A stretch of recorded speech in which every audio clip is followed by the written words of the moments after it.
Hey guys, it's Chapter 17, Industrial America, Corporations and Conflict from 1877 to 1911. We'll look at the causes and effects of industrialization, the growth of U.S. population with an emphasis in immigration, in particular the Chinese. We'll look at businesses, in particular John D. Rockefeller and Andrew Carnegie, and see if they should be considered robber barons or captains of industries. We'll move on and talk about some of the major labor disputes in the late 1800s and some of the unions that grow in the late 1800s as well.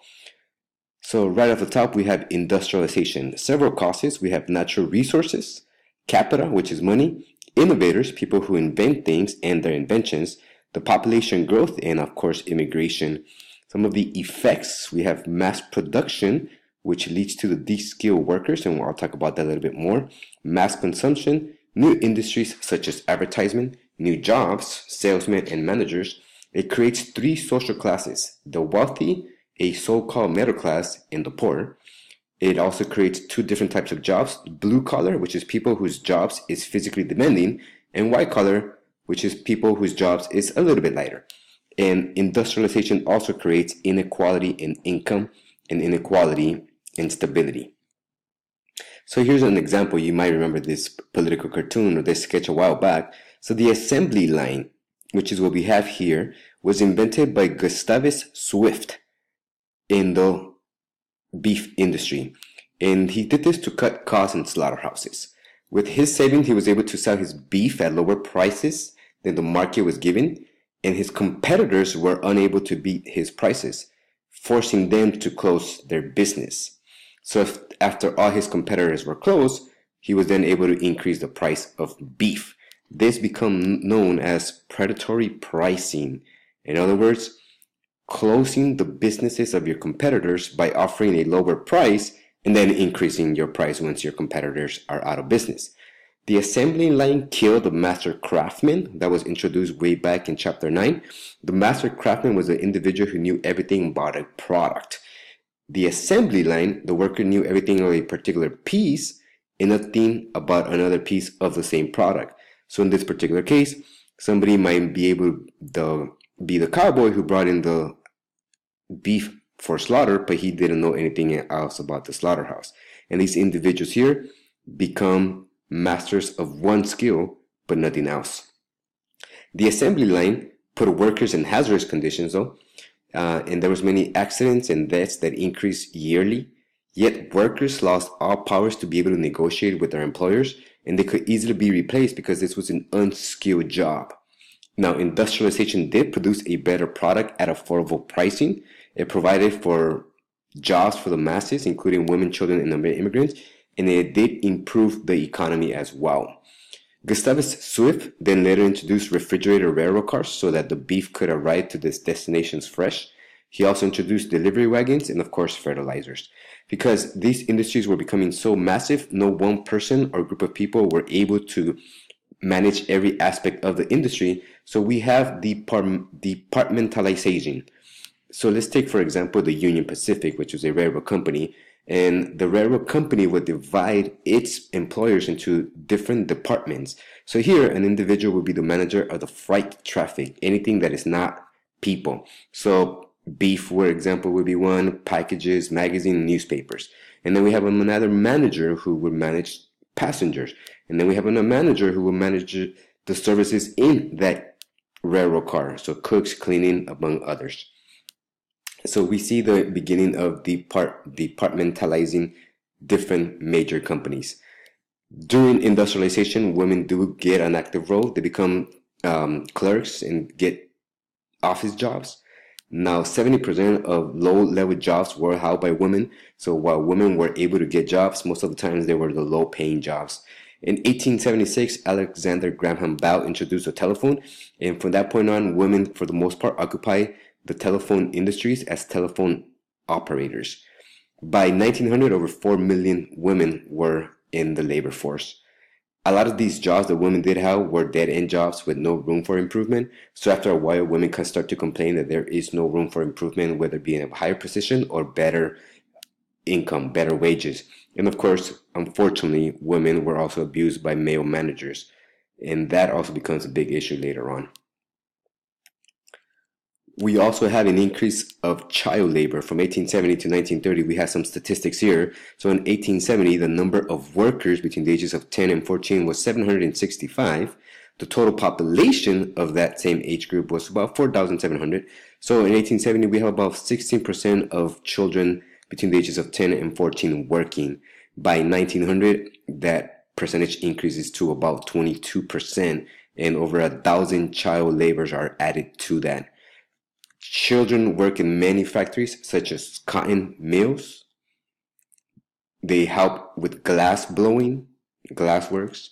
They also worked in mines. The mines were probably the most dangerous locations to work, and accidents were higher there than any other industries.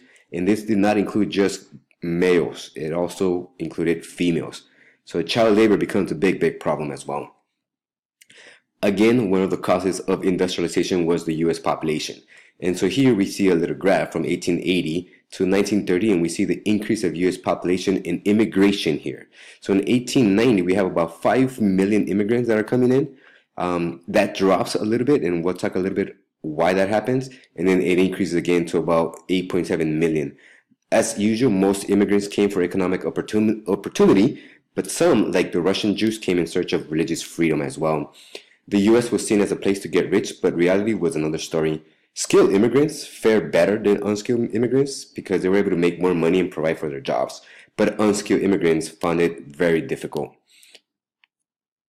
Here's another chart that kind of gives you an idea of immigration. So from the end of the Civil War to the beginning of World War I, from 1865 to 1914, over 25 million immigrants entered the US. This included Mexicans, Asians, Southern and Eastern Europeans. And that's what the graph shows. So the green shows us the Northern and Western European immigrants. The red shows us the Southern and Eastern European immigrants. Sorry, the blue represents the Northern and Southern and Western European immigrants. The red represents the Southern and Eastern European immigrants. And the green represents the Asian immigrants. So out of all these groups, the Asians were actually the fewer that were coming. And we'll see again why this drop happens. For many immigrants, America proved to be very difficult, disappointing, and for some, it meant an early death. Industries, however, did welcome unskilled immigrants who accepted low wages, but immigrants were racially, ethnically, and religiously discriminated. The one group that stand out the most were the Chinese. No other group faced more discrimination than the Chinese. In 1882, we have the Chinese Exclusion Act. If you recall, many Chinese actually entered the United States in the 1840s during the gold rush. When the economic depression happened in 1873, they were used as scapegoats. People blamed them in part for the economic depression.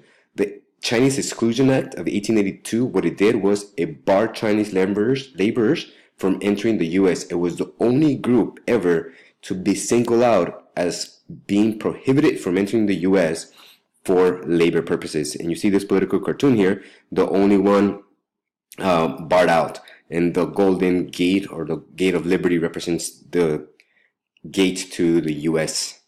And so because of this, this explains this graph right here. In 1882, when the Chinese Exclusion Act took place, Chinese immigration and Asian immigrations dropped significantly.